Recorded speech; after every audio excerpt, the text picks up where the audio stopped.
ہمارے چینل کو سبسکرائب کریں اور بیل آئیکن دبائیں۔ نحمده ونصلي ونسلم على رسوله الكريم أما بعد فأعوذ بالله من الشيطان الرجيم بسم الله الرحمن الرحيم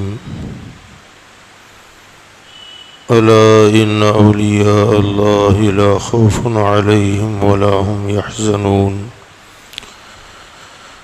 الذين آمنوا وكانوا يتقون صدق الله العظيم۔ معزز و محترم سامعین کرام، السلام علیکم ورحمۃ اللہ وبرکاتہ۔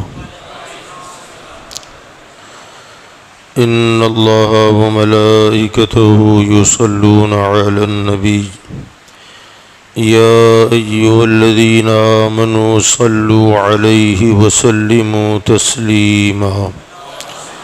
اللہم صل علی سیدنا و نبینا و مولانا محمد وعلی آلہ واصحابہ وبارک وسلم صلاۃ و سلاما علیک یا سیدی یا رسول اللہ صلی اللہ تعالی علیہ وسلم۔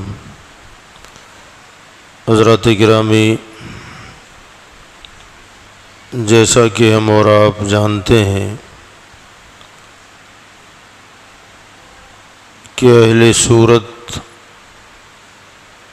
اور اطراف و اکناف کے صحیح العقیدہ مسلمانوں کے لیے موجودہ تاریخیں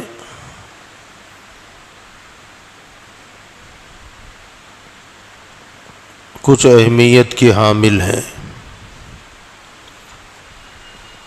اس کی وجہ یہ کہ ان تاریخوں میں شہنشاہ سورت حضرت سیدنا جمال الدین دانا رحمۃ اللہ علیہ کا عرس مبارکہ منایا جاتا ہے۔ اللہ تعالی ہم کو، آپ کو اور تمام صحیح العقیدہ سنی مسلمانوں کو حضرت کے فیوز و برکات سے مالا مال فرمائے۔ حضرت سیدنا جمال الدین دانا علیہ الرحمۃ والرضوان، خاندان نبوت سے ان کا تعلق ہے، آل رسول ہیں۔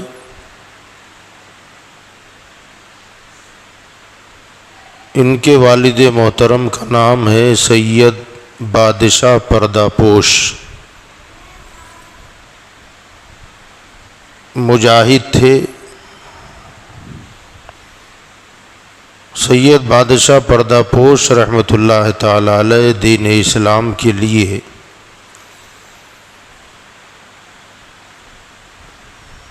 ہمیشہ سر پر کفن باندھ کے تیار رہتے تھے، جنگجو آدمی تھے۔ دین اسلام کی ترویج و اشاعت کے لیے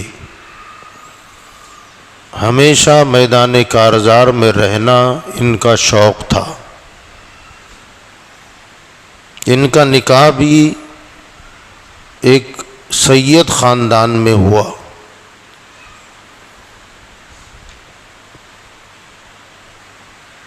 سید بادشاہ پردہ پوش کی اہلیہ، ان کی بیوی کا نام ام جمال۔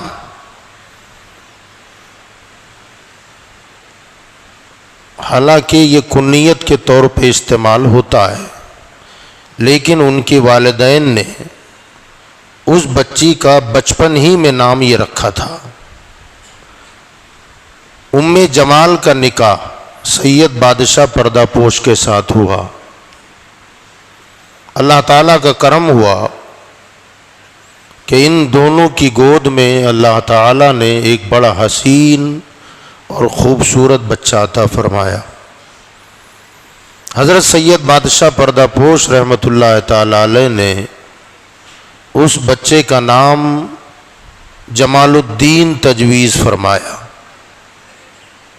تو آپ کی والدہ محترمہ بڑی خوش ہوئیں اور خوش ہو کر کہا کہ اللہ تعالیٰ نے مجھے اسم بامسمہ بنا دیا۔ کہ میرے والدین نے تو میرے بچپن میں میرا نام ام جمال رکھا تھا، اور یہ بچے کا نام آپ نے جمال الدین رکھا، تو ام جمال کا مطلب ہوا جمال کی ماں، تو یہ نام مجھے بہت پسند آیا۔ پھر والد محترم نے بچے کو دیکھا اور فرمایا اپنی بیوی سے کہ نام تو ہم نے جمال الدین رکھ دیا ہے، مگر اس بچے کے چہرے مہرے کو دیکھ کر مجھے لگتا ہے کہ میرا بیٹا دانائے راز ہوگا، اللہ رسول کے رازوں کا جاننے والا ہوگا، اس لیے میں اس نام کے ساتھ دانا کا لفظ بھی جڑا دیتا ہوں۔ فرمایا اب اس بچے کا نام جمال الدین دانا، ہوشیار، ذہین، جاننے والا، عقل مند، اس دن سے آپ کا نام جمال الدین دانا ہو گیا۔ حضرت سید بادشاہ پردہ پوش جب حضرت خواجہ جمال الدین دانا رحمۃ اللہ تعالی علیہ کی عمر صرف 4 مہینے تھی، تو اس عمر میں آپ کے والد جہاد پر تشریف لے گئے، شیعوں کے ساتھ جہاد ہوا، شیعہ بادشاہ کے ساتھ، اور اس جنگ میں حضرت سید بادشاہ پردہ پوش شہید ہو گئے۔ حضرت جمال الدین دانا رحمۃ اللہ علیہ 4 مہینے کی عمر میں یتیم ہو گئے، اور ان کا قیام جہاں پر تھا، فرماتے ہیں کہ اس سفر میں حضرت خواجہ جمال الدین دانا رحمۃ اللہ علیہ کی والدہ کو بھی اور بچے کو بھی آپ نے ساتھ لیا تھا، ایک مقام پر جھوپڑا بنا دیا اور پھر جنگ میں شامل ہوئے اور شہید ہو گئے۔ شہادت کے بعد حضرت سید بادشاہ پردہ پوش رحمۃ اللہ تعالی علیہ کے ایک مرید اور خلیفہ تھے حضرت سید خواجہ حسن عطا رحمۃ اللہ تعالی علیہ، وہ اپنے گاؤں میں تھے۔ حضرت بادشاہ پردہ پوش رحمۃ اللہ تعالی علیہ نے اپنے مرید و خلیفہ کے خواب میں تشریف لے جا کر فرمایا حسن عطا میری بیوی اور بچے کا خیال رکھنا۔ کہا حضور کیا بات ہے؟ تو کہا موت کا کوئی بھروسہ نہیں ہے۔ فرمایا میں تو شہید ہو گیا ہوں، میرے بچے کی تربیت تعلیم تمہاری ذمہ داری ہے۔ کہا حضور یہ ہے کہاں؟ تو فرمایا فلاں فلاں جنگل کے پاس جاؤ، تلاش کرو مل جائیں گے۔ کہا ماں کہاں ہے بچے کی؟ تو فرمایا موت کا کوئی بھروسہ ہے، ہر ایک کو موت کا مزہ چکھنا ہے۔ فرماتے میری آنکھ کھلی، میں نے کچھ سامان اپنے تھیلے میں ڈالا اور میں حضرت کے بتائے ہوئے پتے کے مطابق اس سمت میں چل پڑا جدھر کا آپ نے بتایا تھا۔ پتہ چلا بزرگان دین اگر خواب میں آتے ہیں تو خواب نہیں ہوتا، وہ حقیقت ہو جاتی ہے۔ ان کی تو شہادت ہو گئی تھی، مگر بچے کا خیال رکھنے کا حکم دیا جا رہا ہے، اور خواب میں باقاعدہ ان کے قیام کی جگہ کا پتہ بتایا جا رہا ہے۔ حضرت وہاں پہنچے، تلاش کیا، ایک جھوپڑا نظر آیا، خیمہ لگا ہوا تھا، خیمے کے دروازے پہ پردہ لگا ہوا تھا۔ اب چونکہ اندر بچہ اور ماں ہے، اس کو ذہن میں رکھیے گا۔ حضرت باہر سے آواز دے رہے ہیں سیدہ میں حسن عطا آپ کے شوہر نامدار کا مرید و خلیفہ، اجازت ہے کہ میں اندر آؤں؟ مجھے بشارت ملی ہے کہ میں یہاں خود نہیں آیا، آپ کے شوہر نامدار نے مجھے بھیجا ہے، اجازت ہے؟ دوسری مرتبہ آواز دی، جواب نہیں آیا۔ تیسری مرتبہ آواز دی، جواب نہیں آیا۔ آپ نے کہا کہ اگر اب بھی مجھے اجازت نہ ملی یا جواب نہ ملا تو میں اندر داخل ہو جاؤں گا۔ اب بھی جواب نہ ملا تو آپ پردہ ہٹا کر اندر داخل ہو گئے تو کیا دیکھا کہ 4 مہینے کا بچہ بغل میں لیٹا ہوا ہے اور ماں کا انتقال ہو چکا ہے۔ یہاں سے ایک بات کا پتہ چلتا ہے، وہ یہ کہ پیر صاحب کی بیوی مرید کے لیے محرم نہیں ہے۔ اگر محرم ہوتی تو بغیر اجازت کے داخل ہو سکتے تھے۔ اسی طرح پیر صاحب کے لیے بھی اس کی جو مریدہ ہے وہ محرم نہیں ہوتی، حضور صلی اللہ علیہ وسلم نے اپنی حیات میں صحابہ سے بھی بیعت لی اور صحابیات سے بھی بیعت لی ہے، مگر کبھی بھی کسی خاتون کو ہاتھ میں ہاتھ دے کر آپ نے بیعت نہیں لی، پردے کے پیچھے سے بیعت کی تلقین فرماتے تھے، اور جتنے صحابہ تھے سب کو ہاتھ میں ہاتھ لے کر کے بیعت فرماتے تھے۔ موجودہ زمانے کے پیروں کو یہ سمجھنے کی ضرورت ہے، اور پیر نہ سمجھے تو کم سے کم مریدوں کو سمجھنے کی ضرورت ہے۔ اگر کوئی ایسے پیر صاحب ہو کہ ہم ہماری بہنوں بیٹیوں سے کہیں کہ پیر تو ابا ہوتا ہے، تو پھر ہمارے ہاتھ میں ہاتھ دے کر مرید بننے میں کوئی حرج نہیں، یا ہمارے سامنے پردہ نہ کیا کرو، آپ بیٹی ہو میں باپ ہوں، تو کہنا حضور سے بڑھ کر ہمارا باپ کوئی ہو ہی نہیں سکتا ہے۔ حضور ہمارے روحانی والد ہیں الحمدللہ، اور ان کی بیویاں سب کے سب ہماری مائیں ہیں۔ پردے کے احکامات نازل ہونے کے بعد کبھی کوئی صحابی کسی زوجہ محترمہ حضور کی بیویوں کے یہاں کوئی بھی بے پردگی کے ساتھ داخل ہوا ہی نہیں ہے، جبکہ ان کی سب کی ماں تھی وہ۔ بہرحال حضرت سیدنا خواجہ حسن عطا رحمۃ اللہ تعالی علیہ فرماتے میں اندر داخل ہوا، بچے کو جلدی سے گود میں اٹھایا، کہ حضرت نے مجھے خواب میں بتایا تھا کہ موت کا کیا بھروسہ، شاید اسی لیے مجھے یہاں بھیجا ہے۔ پتہ چلا خواجہ بادشاہ پردہ پوش انتقال فرما چکے تھے، شہید ہو چکے۔ زمین پر کون جی رہا ہے کون مرنے والا ہے اس کا علم ہے۔ بھئی ابھی تو موت نہیں ہوئی تھی نا خواب میں، ابھی تو زندہ تھے، مگر پہلے آ کر مرید کو بتا رہے ہیں کہ جاؤ خیال رکھنا بچے کا۔ کہا ماں کا کیا، ماں کہاں ہے؟ کہا موت کا کیا بھروسہ ہے۔ جب وہاں پہنچے تو واقعی ان کی، اب ظاہر بات ہے پیدل کا سفر تھا، ہوائی جہاز سے تو نہیں پہنچوں گے آدھا گھنٹے میں، پیدل گئے ہوں گے 2-5 دن لگا ہوگا۔ تو جب حضرت خواجہ دانا کی والدہ زندہ تھی، جب خواب دیکھا گیا، جب پہنچے تو واقعی انتقال ہو چکا تھا۔ اس کا مطلب سیدھا یہ ہوا کہ اللہ تعالیٰ نے اپنے ولیوں کو موت کے بعد بھی حیات عطا فرمائی ہے، وہ زندہ ہیں اور علم بھی رکھتے ہیں کہ زمین کے اندر ہو کر بھی زمین کے اوپر کون کہاں ہے، کس حال میں ہے، کیا کر رہا ہے، اور اس کے ساتھ کیا ہونے والا ہے، اللہ نے ان کو وہ بھی علم عطا فرما دیا ہے۔ یہی ہمارا عقیدہ ہے۔ بہرحال آپ نے بچے کو گود میں اٹھایا، مگر چونکہ میت عورت کی تھی، غسل دینا تھا، کفنانا تھا، جنازہ ادا کرنا تھا، اب میت کو غسل کیسے دیں؟ فرماتے ہیں بچے کو گود میں لے کر میں جنگل سے نکل پڑا، ایک گاؤں نظر آیا، وہاں جا کر کچھ لوگوں سے میں نے رابطہ کیا تو 4-5 عورتیں مجھے مل گئیں، کہا ہم غسل دیں گے۔ وہ عورتیں آئیں اور آ کر کے غسل دیا، کفنایا، پھر نماز جنازہ حضرت نے اور کچھ لوگوں نے مل کر کے پڑھی اور سیدہ کو دفن کیا گیا۔ اس بچے کو لے کر حضرت خواجہ حسن عطا رحمۃ اللہ علیہ، اب ان کے لیے ایک دوسری پریشانی تھی کہ بچہ صرف 4 مہینے کا ہے، دودھ کی ضرورت ہے۔ سارے گاؤں میں تلاش کیا، کوئی دودھ پلانے والی عورت نہ ملی، رابطے کیے، پتہ نہ لگا کہ کوئی دودھ پلا سکے۔ آپ بڑے پریشان ہوئے کہ کیا کیا جائے، واپس جنگل میں آئے، ایک تالاب تھا جنگل میں، تالاب کے کنارے بچے کو لٹا دیا، اللہ کی بارگاہ میں دعا کر رہے ہیں کہ باری تعالیٰ تو رزاق مطلق ہے، مولا میں نے اپنے حد تک محنت کر ڈالی، جو مجھے کرنا تھا یا کر سکتا تھا مولا وہ میں نے کر ڈالا، مگر رزق عطا کرنے والی ذات تو تیری ہے۔ میں بچے کی روزی میں ناکام رہا، مگر واقعی رزاق تو ہے میرے مولا، اس بچے کی روزی کا انتظام فرما دے، مولا مجھے کوئی راستہ دکھا دے تاکہ اس بچے کی روزی کا انتظام ہو سکے۔ آپ فرماتے ہیں کہ میں سجدے میں سر رکھ کر گڑ گڑا رہا تھا، سجدے سے سر اٹھایا، میں بچے کی طرف دیکھا تو جہاں میں نے بچے کو لٹایا تھا مجھے ایسا لگا کہ کوئی جنگلی درندہ بچے کو کھا رہا ہے۔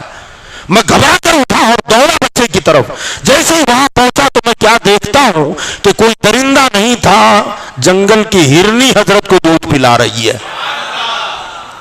فرماتے میں نے پھر سجدہ شکر ادا کیا، مولا تیری رزاقی کے قربان جائیں، جہاں دنیا کے سارے مسائل ختم ہو جاتے ہیں میرے مولا تیری امداد وہاں سے شروع ہو جاتی ہے، تیری کرم نوازیاں وہاں سے شروع ہو جاتی ہے۔ فرمایا اب وہ بچے کو دودھ پلا کر ہرنی چوکڑیاں بھرتی ہوئی جنگل میں چلی گئی۔ فرماتے میں بڑا خوش ہوا، مگر جنگلی جانور تھا ہرنی، دودھ پلا کر چلی تو گئی، میں سوچا اب بعد میں کیا ہوگا؟ فرماتے جب جب دودھ کا وقت آتا ہرنی چلی آتی، میں بچے کو نیچے رکھ دیتا، وہ ہرنی آ کر بیٹھتی اور اپنا پیر پسار دیتی اور بچے کا منہ اپنے پستانوں سے لگا دیتی، بچہ دودھ پیتا۔ فرماتے 2 سال مسلسل صبح دوپہر شام پابندی کے ساتھ ہرنی آتی اور دودھ پلا کے چلی جاتی۔ ہم جنگل میں عبادت میں کرتا تھا، بچے کی نگرانی کرتا رہا۔ فرماتے ہیں پھر 2 سال کے بعد کچھ کھانے کے قابل ہوئے حضرت، تو خوراک جنگل کے درخت کے پتے، جنگلی پھل، جنگلی پھول، وہ میں بھی کھاتا تھا اور بچے کو بھی کھلاتا تھا۔ 12 سال تک دونوں ساتھ جنگل میں رہے۔ وہی سلسلہ حضرت سید ابو القاسم حضرت کے شہزادے سید قاسم، وہ فرماتے ہیں کہ کبھی کبھی صورت آنے کے بعد کی بات، فرماتے میرے والد مجھ سے کہتے تھے کہ بیٹا اللہ نے مجھے اب بڑی مرغنی غذائیں عطا فرما رہا ہے اللہ تعالیٰ، اور بڑی مرغنی غذائیں عطا فرما رہا ہے، مگر جو مزہ مجھے جنگل کے گھاس پھوس میں ملتا تھا وہ اس میں نہیں ہے۔ فرماتے تھے میں وہ کھاتا تھا۔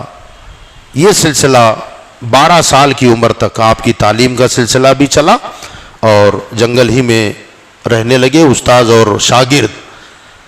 12 سال کی جب عمر ہوئی تو حضرت سید خواجہ حسن عطا رحمۃ اللہ تعالی علیہ نے آپ کو باقاعدہ اپنا مرید بنا لیا، کہا کہ میں آپ کے والد کا مرید و خلیفہ ہوں، مگر اب والد تو نہ رہے، لہٰذا میں آپ کو اپنی بیعت میں لیتا ہوں، اور مجھے اپنے پیروں سے جو امانتیں ملی ہیں وہ امانتیں میں تمہارے حوالے کر رہا ہوں۔ پھر کچھ نصیحتیں فرمائی کہ بیٹا دنیا فتنے کی جگہ ہے، موت ایک نہ ایک دن سب کو آنی ہے، موت کے صدمے سے نڈھال مت ہو جانا، پریشان مت ہونا، تمہیں زندگی اور جینا ہے۔ کچھ نصیحتیں فرما کر اچانک حضرت سید خواجہ حسن عطا رحمۃ اللہ علیہ کی طبیعت بگڑ گئی۔ آپ نے وضو کیا، نماز کے لیے نیت باندھی، 2 رکعت نماز کا آخری سجدے میں روح قبض ہو گئی۔ حضرت کی عمر 12 سال، سجدے کی حالت میں حضرت خواجہ حسن عطا کا انتقال ہوا۔ حضرت خواجہ دانا رحمۃ اللہ علیہ کی زندگی کا یہ پہلا صدمہ تھا، کیونکہ والد کا انتقال اور والدہ کا انتقال تو 4 مہینے کے تھے تبھی ہوا، اس کا تو کوئی احساس نہیں تھا، شعور نہیں تھا، لیکن یہ 12 سال کی عمر میں پہلا حادثہ تھا جس کو دیکھ کر آپ بڑے پریشان ہوئے، اور جب جیسے ہی پریشان ہوئے بے بڑی تو پیر صاحب کی وہ نصیحتیں یاد آنے لگی کہ گھبرانا مت، پریشان مت ہونا، موت سب کو آنی ہے۔ سوچنے لگے کہ 12 سال کا میں ہوں، ان کی دفنانے کا، کفنانے کا، غسل دینے کا، اکیلا آدمی میں کیا کروں؟ فرماتے اسی کشمکش میں تھا تو میں نے دیکھا کہ 7-8 آدمی سمت قبلہ سے میری طرف بڑے چلے آ رہے ہیں۔ میں نے دیکھا کہ کوئی انسانوں کی جماعت ہے، شاید یہ میری مدد کریں۔ وہ سیدھے آئے اور آ کر کے فرمایا کہ ہم آپ کے مرشد کے جنازے میں آئے ہیں۔ حضرت خواجہ دانا فرماتے ہیں کہ میں سمجھ گیا یہ انسان نہیں فرشتوں کی جماعت ہے۔ میں اپنے پیر و مرشد کی لاش مبارکہ ان کو دکھائی، وہیں تالاب کے صاف ستھرے پانی سے انہوں نے انہیں غسل دیا، مسئلہ تھا کفن کا، ان کے تھیلے سے انہوں نے ایک کپڑا نکالا۔ حضرت خواجہ دانا فرماتے میں نے زندگی میں ایسا کپڑا کبھی نہیں دیکھا، گویا وہ جنتی کفن تھا، اسی کفن میں کفنایا گیا۔ انہوں نے جنازہ پڑھا اور جنازہ پڑھ کر اسی جنگل میں حضرت کو دفن کیا گیا۔ آپ ذرا سوچیں، حضرت خواجہ دانا رحمۃ اللہ علیہ کے پیر و مرشد، جن کا نماز کے آخری سجدے میں انتقال، جن کو غسل فرشتوں نے دیا، کفن فرشتوں نے پہنایا، نماز جنازہ فرشتوں نے پڑھی، اور قبر میں بھی فرشتوں نے اتارا، جس کا پیر اتنا کامل ہو اس کا مرید کتنا کامل ہوگا۔ حضرت خواجہ دانا فرماتے اب حضرت خواجہ دانا اکیلے، جنگل کا ماحول، فرماتے جنگل کے گھاس پتے درختوں کے چباتا، اور جنگل کے جانوروں سے انسیت ہو گئی، لگاؤ ہو گیا، جنگل میں زندگی گزر رہی ہے۔ حضرت سیدنا خواجہ پردہ پوش رحمۃ اللہ تعالی علیہ، ان کے والد کہ دوسرے خلیفہ حضرت سید محمد رحمۃ اللہ علیہ، ان کے خواب میں پھر حضرت جمال الدین دانا کے والد آئے اور فرمایا کہ میرے بیٹے کی تربیت اور تعلیم میں ابھی کچھ کمی ہے۔ حسن عطا نے تعلیم تو دی، تربیت کی، مگر مکمل نہ ہو سکی، لہذا ابھی انہیں کامل کرنے کی ضرورت ہے۔ میں تمہیں حکم دیتا ہوں کہ فلاں جنگلوں میں جاؤ، میرا بیٹا وہاں ہوگا، اس سے ملاقات کرو اور جو تعلیم و تربیت میں کمی ہے اسے پوری کرو۔ سید محمد رحمۃ اللہ علیہ دوسرے دن نکلے اور جنگل میں تلاش کرنے لگے۔ فرماتے ہیں کہ اچانک میں نے دیکھا کہ حضرت خواجہ دانا رحمۃ اللہ علیہ ایک مقام پر بیٹھے ہیں، جنگلوں میں، پہاڑی علاقہ بیٹھے ہیں، اور چاروں طرف سے سارے جنگلی جانور گھیر کے بیٹھے ہیں۔ مجھے خوف بھی لگا، بیچ میں بچہ بیٹھا ہوا ہے اور سارے جنگلی جانوروں نے گھیرا ہوا ہے۔ فرماتے ہیں کہ جیسے ہی میری آنے کی آہٹ ہوئی تو جنگلی جانور بھاگنے لگے۔ اب میں قریب آنے لگا چونکہ وہ بھاگ رہے ہیں۔ اب جیسے جیسے جانور بھاگے، جمال الدین دانا کی نظر مجھ پر پڑی تو وہ بھی جانوروں کے ساتھ بھاگے۔ کہتے میں ان کے لیے آیا ہوں اور یہ مجھ سے بھاگ رہے ہیں۔ فرماتے 3 دن مسلسل میں پیچھا کرتا رہا۔ 3 دن کے بعد میں نے کہا کہ بیٹا میں خود نہیں آیا، تمہارے والد نے بھیجا ہے اور میں تمہاری تعلیم اور تربیت کے لیے آیا ہوں۔ فرماتے جب میں نے ان کے والد کا نام لیا تو رک گئے۔ یہاں سے اس بات کا بھی پتہ چلتا ہے کہ پیر کتنا ہی کامل کیوں نہ ہو، ابا کتنے ہی پاورفل کیوں نہ ہو، اگر بیٹے کے پاس علم نہیں ہے تو باپ کی مسند پر بیٹھنے کے قابل نہیں ہے۔ میں کچھ بھی ہوں، جس مسند پہ ہوں تو اپنے علم کے مطابق، مگر میرا بیٹا نکل آئے ہم سب اسی کو اٹھا کے بٹھا دیا تو بیڑا غرق نہیں کرے گا تو کیا کرے گا؟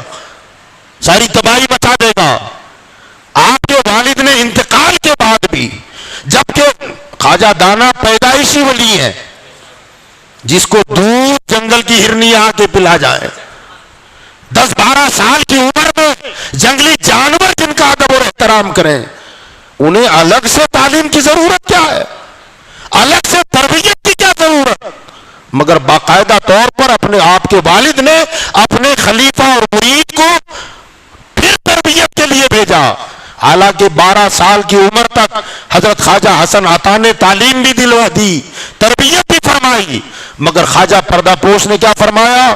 تربیت میں کمی ہے، تعلیم میں کمی ہے، مکمل ہونے کی ضرورت ہے۔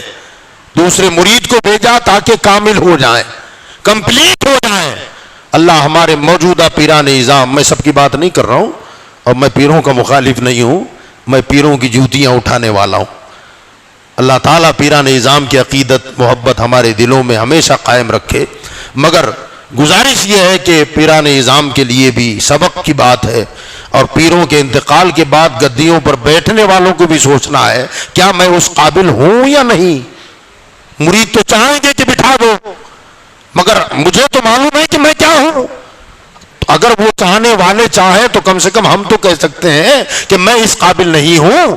یہی وجہ ہے کہ ہماری خانقاہوں کا نظام جو بگڑ گیا نا، خانقاہوں سے اسلام کی ترویج و اشاعت کا کام ہوتا تھا، خانقاہوں سے اسلام کی تبلیغ کا کام ہوتا تھا، خانقاہوں میں کافر آتے تھے تو مسلمان بن کے جاتے تھے، خانقاہوں میں یہ دور تھا، مگر اب ساری خرافات الا ماشاءاللہ برائیاں وہاں پائی جا رہی ہیں۔ یہ سب کیوں ہوا؟ ڈاکٹر اقبال نے کہا تھا اور سچی بات کہی تھی،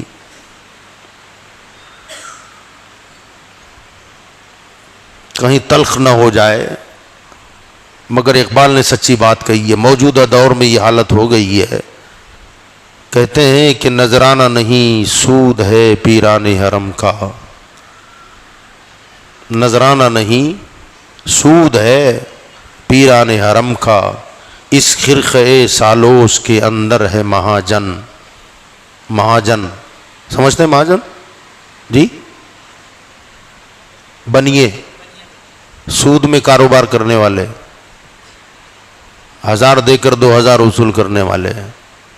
خرقہ ہے صوفیوں کا اور اندر مہاجن بیٹھا ہوا ہے. فرماتے ہیں کہ نذرانہ نہیں، یہ چکر جو چل رہا ہے نا، میرے ابا گدی ہے تو میں بھی بہت بڑا ہو گیا، پیدرم سلطان بود، میرے ابا بادشاہ ہیں. ابے ابا بادشاہ ہے، تو کیا ہے وہ بتا. بھئی ہم بھی کہہ سکتے ہیں ہمارے باپ داداؤں نے 1000 سال حکومت کی، بھئی ٹھیک ہے کی، ہم کیا کر رہے ہیں؟ کمال اس میں نہیں ہے کہ ابا کون تھے، کمال یہ ہے کہ تم کیا ہو. وہ کہتے ہیں نذرانہ نہیں، سود ہے پیران حرم کا، اس خرقہ سالوس کے اندر ہے مہاجن. میراث میں آئی ہے انہیں پیر کی گدی، میراث میں آئی ہے انہیں پیر کی گدی. زاغوں کے تصرف میں عقابوں کے نشے من. سمجھے؟ فرماتے ہیں کہ یہ جو نذرانے وصول کرنے کے لیے نہ تعلیم ہے، نہ تربیت ہے، نہ عمل ہے، کوئی ٹھکانہ نہیں ہے، اور بس سلسلہ چل پڑا، بڑی پگڑی باندھو، جبہ لگاؤ، اور ایسے وہ تھوڑی سی ایکٹنگ بھی کرنی پڑتی ہے. مجھے کئی لوگ کہتے ہیں حضرت یار آپ پیر صاحب بن جائیے نا، مرید بنائیے نا. تو میں کہتا ہوں یار ایسے سیدھے سادھے آدمی کا کوئی مرید بننے والا نہیں ہے، تھوڑا سا ایکشن کی بھی ضرورت پڑتی ہے، اس میں تھوڑی گردن بھی ہلنی چاہیے اور کچھ نہ کچھ ہونا. اللہ حفاظت فرمائے. بہرحال پیران نظام بڑی عظمت والے، مگر جو اس طریقے کا کاروبار شروع کیا ہے نا، ان کے بارے میں میں کہہ رہا ہوں کہ اللہ رحم فرمائے. اہل سنت کا بڑا نقصان ان سے ہو رہا ہے، اہل سنت والجماعت کا بڑا نقصان ایسے لوگوں سے ہو رہا ہے جنہوں نے خالی دین، اسلام اور سنیت اور پیری مریدی کو خالی پیٹ کا دھندا بنا لیا ہے. بھئی یاد رکھیے، یہ پیری مریدی نذرانوں کے لیے نہیں ہے، دین کی خدمت کے لیے ہے، اسلام کی ترویج و اشاعت کے لیے ہے. تو اقبال یہ کہتے ہیں کہ جو نذرانہ وصول کیا جا رہا ہے نا، یہ نذرانہ نہیں ہے، سود ہے. اور جو جبے پہن کے بیٹھے ہیں تو جبے تو صوفیوں کے ہیں، ولیوں کے ہیں، اندر مہاجن بیٹھا ہوا ہے. اور میراث میں آئی ہے پیر کی گدی نا. میرے ابا پیر صاحب تھے تو میں بیٹھ گیا. فرماتے وہ جو نشیمن ہے نا گدی والا، یہ عقابوں کا نشیمن ہے اور اندر کوا گھس کے بیٹھا ہے. زاغوں کے تصرف میں عقابوں کے نشیمن، نشیمن عقاب کے ہیں، مگر اندر کون آ گیا گھر میں؟ وہ نشیمن میں کوے بیٹھ گئے. تو ہم تو گدی کو دیکھ رہے ہیں مگر اس پر بیٹھا کون ہے یہ نہیں دیکھتے.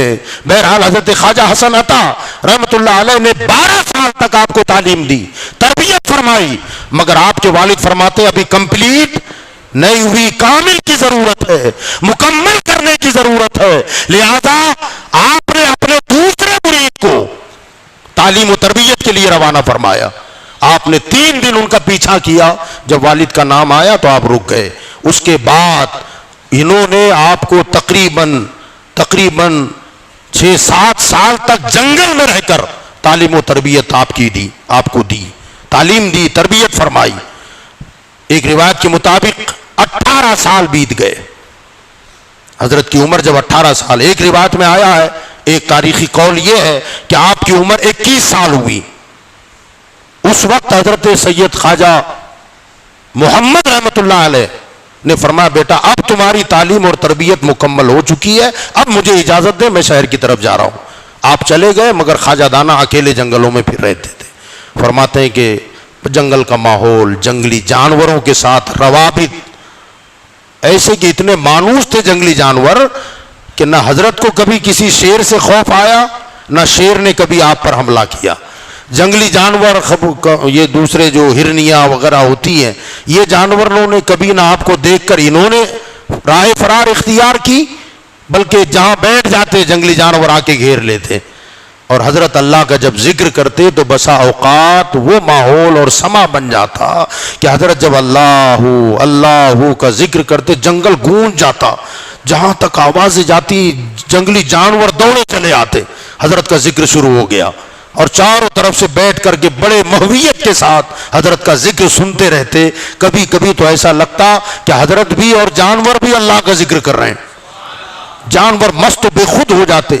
یہ سلسلہ چلتا رہا. پھر اللہ تعالیٰ کی کرم نوازی یہ ہوئی کہ حضرت ایک مذہوب بابا چوپال رحمت اللہ علیہ اس جنگل میں وارد ہوئے اور وارد ہو کر حضرت خواجہ دانا رحمۃ اللہ علیہ سے ملاقات کرنا چاہتے تھے مگر ملتے نہیں تھے، تو حضرت بار بار پیچھا کرتے، سامنے آ جاتے، پھر یہ ادھر بھاگ جاتے، جیسے ہرنیاں بھاگتی ہیں ایسے حضرت بھاگتے تھے۔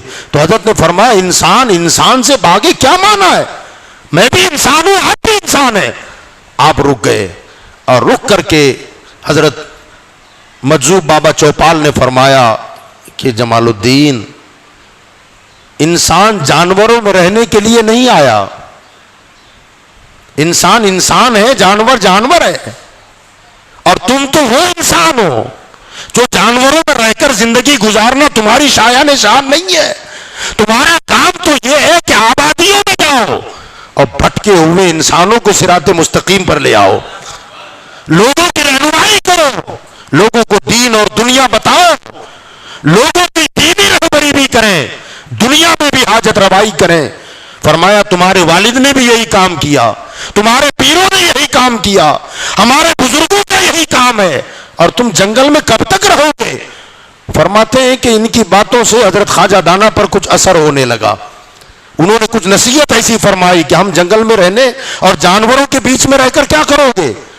اقبال نے کہا تھا نا، خدا کے بندے تو ہیں ہزاروں، بنوں میں پھرتے ہیں مارے مارے، خدا کے بندے تو ہیں ہزاروں، بنوں میں پھرتے ہیں مارے مارے، میں اس کا بندہ بنوں گا جس کو خدا کے بندوں سے پیار ہوگا۔ یاد رکھیے گا، ہو سکتا ہے کوئی اس کو شرک کی طرف نہ لے جائے، کیونکہ بندہ بندہ بار بار ہے اس میں۔